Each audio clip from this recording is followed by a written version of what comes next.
Hello বন্ধুরা, আমি কি করে কাপ বসাই ব্লাউজের মধ্যে সেটা আজকে দেখালাম।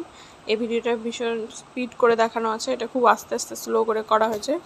প্রথমে ওপর থেকে পয়েন্টের মাপটা নিয়ে নিতে হবে, এটা হচ্ছে 9, আর কাপটাকে উল্টে তার মধ্যে একটা দাগ লাগিয়ে নিতে হবে, ভাঁজ করে 4 ভাঁজ করে মাঝখানে মিডিল পার্টটা পেয়ে যাব। তারপর আস্তে আস্তে করে আমরা এটাকে বসিয়ে দেব কাপটাকে, তাহলেই হয়ে গেল। আর একটুখানি করে সেলাইটা দিয়ে চেপে চেপে একটু সেলাইটা করে দিতে হবে, তাহলেই হয়ে গেল। আর সেম এইভাবে এরকম করে দুপাশেই আমরা ব্লাউজের কাপগুলো লাগিয়ে ফেলবো, তাহলে খুবই সহজ, তোমরাও ইজিলি লাগাতে পারবে এটা। তোমরা কে কীভাবে লাগাও কত সহজভাবে তোমরা একটু জানিও।